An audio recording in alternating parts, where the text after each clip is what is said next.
చంద్రగిరి మండల పరిధిలోని మహిళలకు స్వయం ఉపాధి కల్పించాలనే ఉద్దేశంతో నారావారిపల్లిలో ఏర్పాటు చేసిన జూట్ బ్యాగ్ శిక్షణ కేంద్రంను చంద్రగిరి ఎమ్మెల్యే పులివర్తి నాని గురువారం ప్రారంభించారు. ఈ సందర్భంగా ఎమ్మెల్యే నాని మాట్లాడుతూ రాష్ట్ర ముఖ్యమంత్రి నారా చంద్రబాబు నాయుడు సూచనలతో స్వయం ఉపాధి కేంద్రం ఏర్పాటుకు నారావారిపల్లిని పైలట్ ప్రాజెక్టుగా రాష్ట్ర ప్రభుత్వ ఆదేశాలతో జిల్లా కలెక్టర్ ఎంపిక చేశారని తెలిపారు.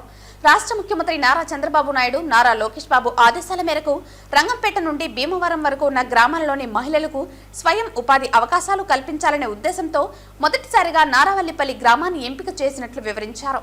ఈ శిక్షణ కేంద్రంలో మహిళలు తయారు చేసే జూట్ బ్యాగులను ప్రభుత్వమే కొనుగోలు చేసే విధంగా చర్యలు తీసుకుంటామని మహిళలకు హామీ ఇచ్చారు. మహిళలు తయారు చేసిన బ్యాగ్స్ కు ప్రభుత్వమే గిట్టుబాటు ధర కల్పిస్తుందని ఎమ్మెల్యే తెలిపారు.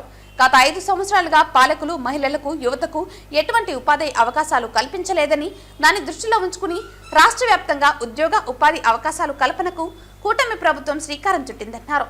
ఈ కార్యక్రమంలో స్వయం ఉపాధి మహిళలు, అధికారులు, యూనియన్ బ్యాంకు సిబ్బంది, కూటమి పార్టీల నాయకులు, కార్యకర్తలు తదితరులు పాల్గొన్నారు.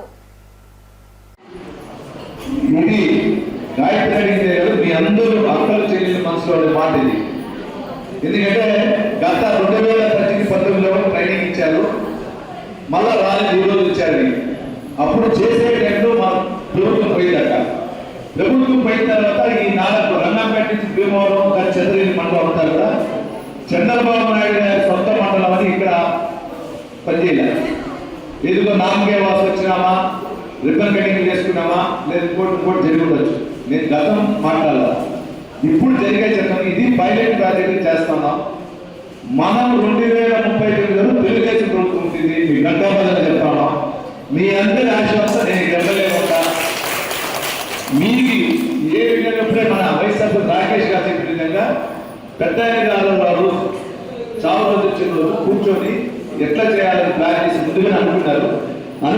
ఫ్రీగా ఉంటే స్థానికంగా ఉన్నట్టు అధికారులతో మాట్లాడి ఈ రంగంపేట నుంచి భీమవరం ఉండే అందరూ పాత ఆయనతో తెలుసున్న నాయకులు ఉండొచ్చు, ఇప్పుడున్న కొత్త నాయకులు అందరినీ పిలిపించి ఏం చేయాలి మా ఊరు డెవలప్మెంట్ చెప్పండి అంటే అందరూ సలహాలు తీసుకున్నారు.